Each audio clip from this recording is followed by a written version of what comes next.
Hi, my name is Alexi Pappas, and I'm an Olympian, filmmaker, actress, South by Southwest alum, and author of the book Bravey with a foreword by Maya Rudolph.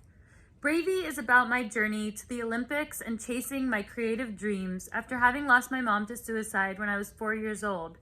It's also about my own experience with post Olympic depression, and there's a chapter in the book about when I first met Bill Hader and how much his mentorship has meant to me.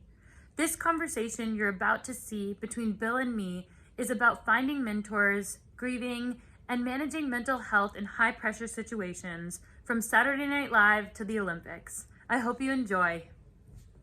I do want to start by just sharing how we know each other because I think it's fun to share that we first crossed paths in 2018. And this is when we were in touch about a movie that I was putting together. And I wrote about this experience in my book, Bravey.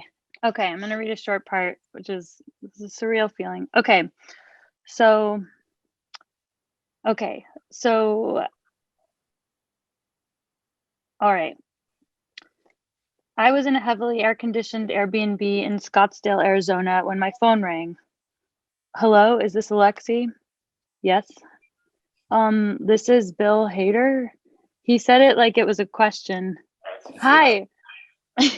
I half fell out of the chair I was sitting on. Can you hear me okay? Yes, I can. Bill continued out of breath. I'm at the top of a mountain and it's pouring rain and I'm wearing a Santa Claus costume. I'm on set. I'm sorry. I've never done this before. I've never called someone like this. I don't normally do this, but I had to call you. I'm calling you to tell you that I can't be in your movie. Oh, that's okay. I said it like I was happy that he couldn't be in my movie. Bill could have told me anything, literally anything, and it would have been okay. Just to hear his voice, to hear him say my name was otherworldly. All I ever want is for people I admire to believe in me and maybe give me a chance. Usually, this applies to coaches and older teammates, never to famous people. It's always felt to me like celebrities live on a different planet, one I very much want to visit and maybe even live on one day too. And when someone you've admired from afar says your name, the reality sets in that you are both people living here on this earth and could possibly cross paths. The last time I felt like this was when I met Princess Belle at Disneyland and the world of Beauty and the Beast came to life and everything magic felt really real. Okay, I'm not going to keep going, but Yeah, no, it's true though. I was like, I got to reach out to her because I really like this, and I think she's, talented, and it's such a cool project. I'm bummed out. I'm bummed I couldn't do it. yeah, but I think that like gift of confidence is like it's how you're I mean, you can have mentors and you can have mentors that you've never met, like just people where I don't know, you watch their movies and you're like, I want to be like that person or I want to like imitate them. Um, and I think even the phone call made you like that to me, like it's like a gift of confidence. And I was wondering, like, have, did you have mentors like growing up, or did you have like people or any interactions like this where you're like, that has changed my life, or that I've decided could change my life, or Yeah, definitely. I mean, mentors for me were always, everybody from people in my family. My grandfather was one. what did your I grandfather, I lived. mean, what was your He grandfather was a like? great guy. He died when I was 17, but he was pretty young too. He was like 61 when he died, but he Oh, he lived like a one house away from us. My grandparents did, so I kind of it was like we went between both households growing up, me and my sisters.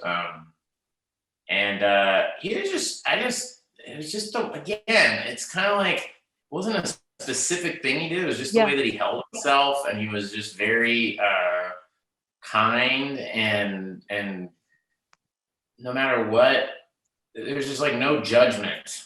Like I remember coming to him and saying, I really want to go find famous monsters magazine, which was like this monsters magazine from the 60s, and I wanted to see if this comic book shop had them, if they had reissues of them, and I was like 12 or something. and he was into like golf, and he was an engineer and all this stuff. And, never was like, want to do what? He just went, oh, okay. And then he was as invested in it as I was. He went, do you have Famous Monster magazine? Well, do you know where they would have that? You know what I mean? Do you know where? And it was just a genuine showing of love and affection, like, oh, my grandson wants this thing. I'm going to try to get it for him. And I love the way that that made me feel. And also just love of reading. He loved reading. And so he would take me to a bookstore and go, what do you have to get for school? Oh, Red Badge of Courage. Okay. He goes, well, do you want to get something for yourself? And I'd be like, what do you mean for myself? And he's like, just to read. You want to get something to read for yourself? And I would go over to like the young adult section. He would go, no, you can go over to the fiction section. And I was like, whoa, all those books have bad words and sex. Yeah. And I got like a Stephen King book, and he was like, is this what you want? Okay. And it just gave me this confidence of like, I'm allowed to read that or do that. Like, he thinks that I can, handle that stuff. And so. It reminds me of my au pairs used to like make macaroni and cheese. These were like these babysitters that lived with us because my dad was working. And they would be like, how's the macaroni and cheese tonight? This was one in particular, Petra. And I was like, she's taking me seriously. And like, how much variation could there be in a macaroni and cheese? Yeah. But But she wanted to know how you felt. And then you're like, oh, well, obviously I have skin in this game. They care they care what I think. Yeah, that's how my grandfather was. And, it was just never talking down. It was always like we were wolves from a young age, and it was really great. It's like if they could take that seriously, then they could take any dream you had seriously. Yeah. Do you know what I mean? Yeah, sometimes, it's different for everybody, and then every situation is different. Like, I remember living in LA 21 years ago now when I moved here, and not knowing very many people, and I was just a PA on sets and stuff like that. Just getting, picking up trash and driving around the actors and getting coffee and stuff. And I remember at some point finally going like, I'm the only person who's going to take myself seriously in this town. Like, no one knows anything. And the only way they'll react to it is if I just make stuff. So I need to figure out a way to make things, because me just talking to people about it isn't getting me anywhere. And so it was like, you just have to show them. And then, that awful feeling when you start writing scripts or you make a short film and it doesn't come out the way you want it to or whatever, and you get really discouraged. I had that for, 7 years or something, just trying to get stuff made and watching every movie under the sun, but not really making stuff. And then it all changed for me because I went to Second City, LA in March of 2003. And, for the first time ever, I remember I was at this, you had to audition to get into these higher levels. And I did my audition. And they said it was awful. We were all in a parking lot, and we all sat on one end of the parking lot, and the people would just call you over. So we would have to watch people get not make it, and they would watch, and they would go, leave, and I was like, oh, this is terrible. This is awful. And I was having just a lot of anxiety, and then they brought me over there, and I remember the guy just went, oh, you're really good at this. And no one had said I was good at anything, like, ever. That wasn't like a family member. Yeah. And even if they had, what would it have meant? It didn't mean the same thing coming from your grandpa as these people, right? Yeah, doesn't mean anything the same with your parents or my grandfather, grandmother, or my sisters or someone else. But like the fact that this person who really doesn't care, was just like, that was really good. And I just thought, Oh wow. And I was writing on that for like weeks. Yeah. Like, oh man, I can like make stuff. I can do this. With this audition you did, I mean, it also takes a certain kind of I mean, I don't know about this word like vulnerability, but like you have to put yourself in a position to maybe fail. Oh And I yeah. think that that muscle is like it's one that you grow and you keep exercising. The one that like might fail but will keep trying.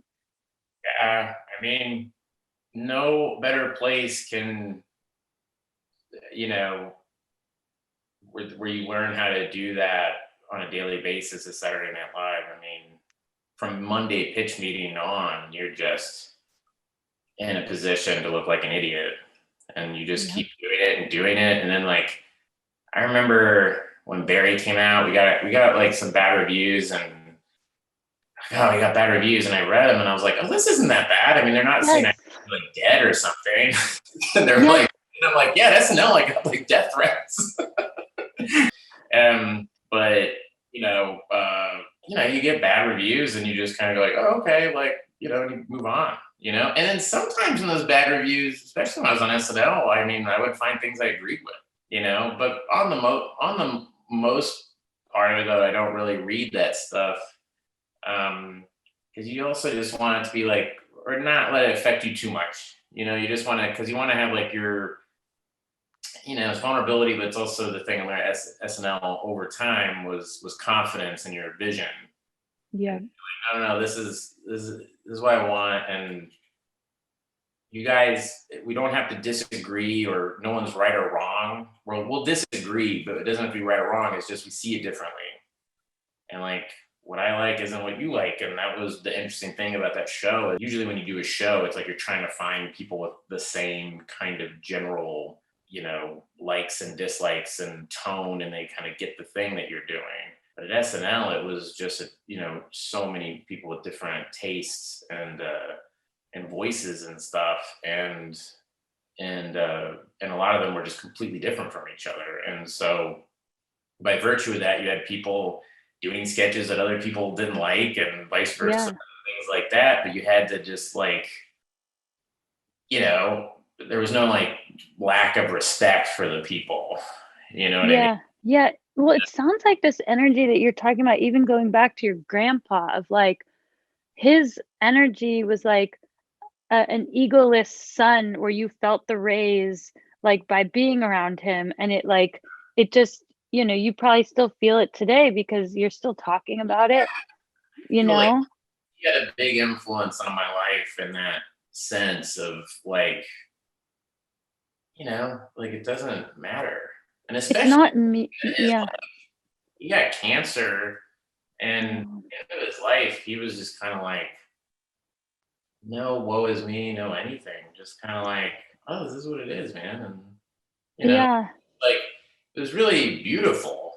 It was Yeah. a weird celebration of something, and never was like, this is unfair, or how the hell did this happen? I'm like a healthy guy, Yeah. Yeah. or whatever. Yeah. That always really that actually had a massive effect on me. And as you can obviously relate to as well. You have this giant hurt, someone not in your life anymore, and then you kind of go, I don't know how you felt, but I know I felt like, wow, this is like really tenuous. I need to like get my shit together, Yeah. Yeah. So like, or don't, you know. yeah, yeah. I mean, when I lost my mom in a really different way, Yeah, she, she took her own life, and that um man, like seeing that at like a really young age, I was confused then, right? Because I didn't understand that it wasn't that like I didn't matter enough for her to stay. That's what I thought then, where I was like, oh, I don't matter enough for her to stay. And so I will matter to everybody else. Um, and I think that was a challenging moment. But what I tried to choose to see the world as, which I think you do too, is like, okay, some things happen that are like sad and unfair. Like I think it was probably unfair that your grandpa got sick. It feels like that. But we yeah, can then choose to see the world as like a place that takes things from us and is not abundant, or we can be like, okay, this happened, but the world is still like abundant and we get to have everything else. And I think in thinking even about your experience on SNL, like you could have felt like it was a mutually exclusive thing, your success and theirs, or you could be like, wow, I'm actually just around another kind of sun, these like these performers that are very good, and I get to be around them instead of I have to be around them, or it's like, you know, it's I was so uptight, so afraid of failing, so afraid of doing wrong. I just why and it wasn't why well, it wasn't until later that I started going to therapy and figuring out, like, someone tells you have an anxiety disorder and you're like, all right, whatever. Like, everybody gets nervous, give me a break. And then you have a second therapist go, hey, dude, you have like an anxiety disorder, where it was just the fear of being on live television, which was very anxiety inducing. Still to this day, like when I host, I'm like a basket case before I start shooting, or before we actually do the show. Like the whole week, I'm like just very nervous. But yeah, it was the fear of failing, but also just really irrational thoughts. Like I remember being on set, doing a sketch, and the only thing I can hear are the people walking above the catwalk where all the lights are. I was very hyper aware of what the lights above us were doing. Like I could hear them going like, and we're doing a Californians, and all my head, I'm just going like, First of all, it's like there's a difference between like our emotional reality and our actual reality, right? And like that's okay, but then making sure that it like connects with the actual reality and then doesn't limit the actual reality. I think that's where like that's where probably you and I have like, in our own different ways, but grown, because like for a long time I think I was trying to like solve some of my like internal problems with external solutions, which like drove me very far, got me to the Olympics and this and that.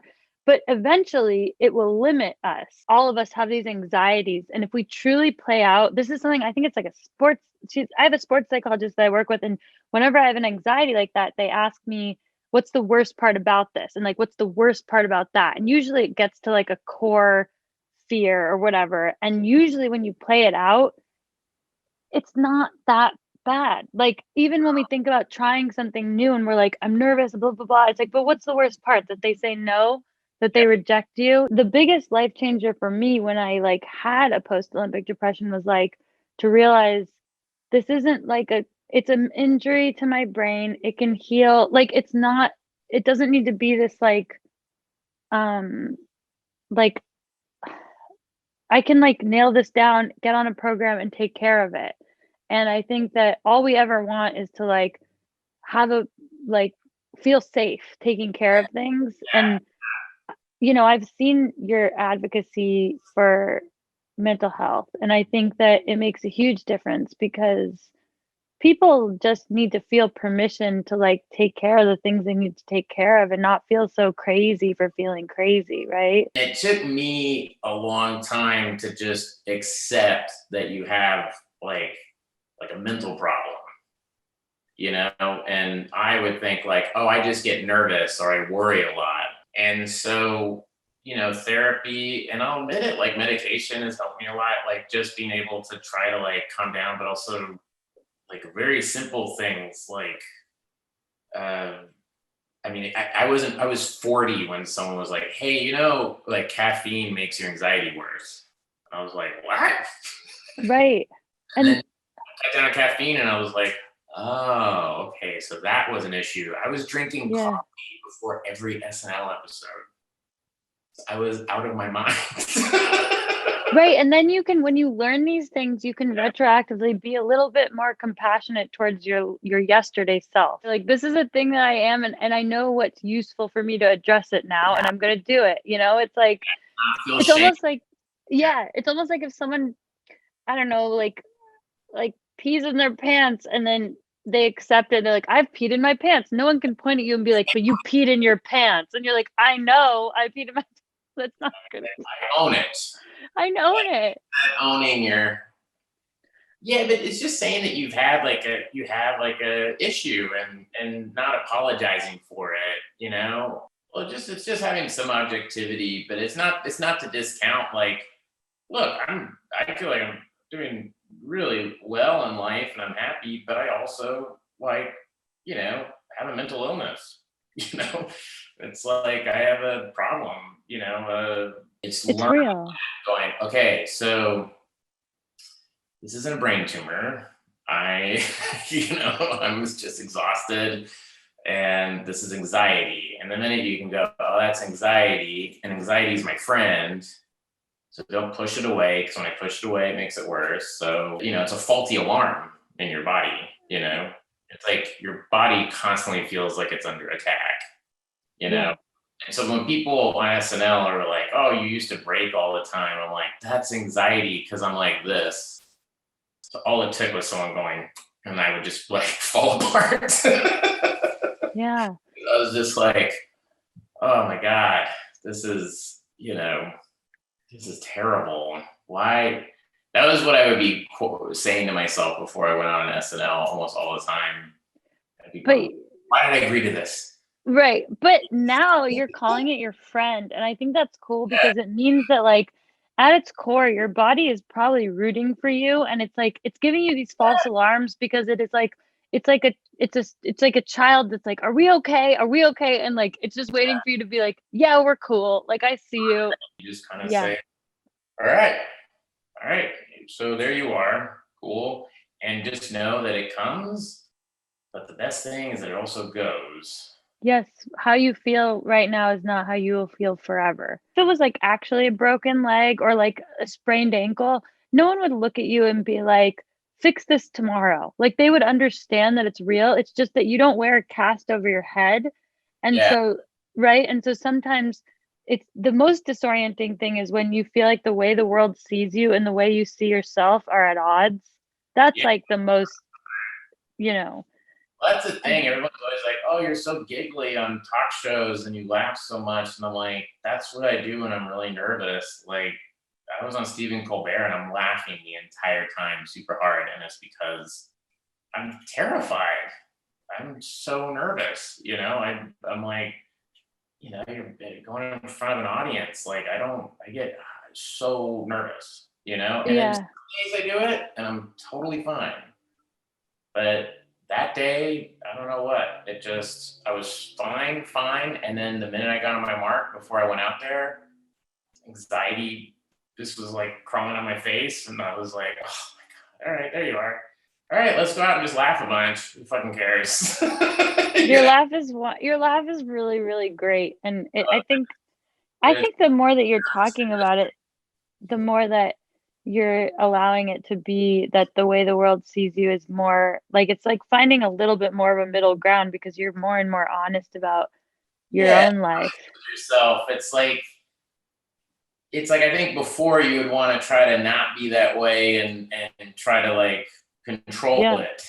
And then you Yeah. kind of, that's me, man. I'm just like a spazzy, giggly weirdo. The best thing you can do is what I'm learning. And here's the one thing. It's like you manage it and you learn more about it every day. Yes. And you'll always be learning about it.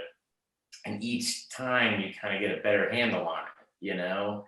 So, and everything's like a test. And I felt like this pandemic, especially for me, was a massive test where like the first 9 months of this pandemic were really, really rough for me mentally. And then you're able to kind of go, okay, I've figured this out, you know? And a lot of it's just breathing and trying to be in the moment. And it's fine to distract yourself, you know? And having the confidence that you know that you know it's going to go away, that feeling like you said it'll go away.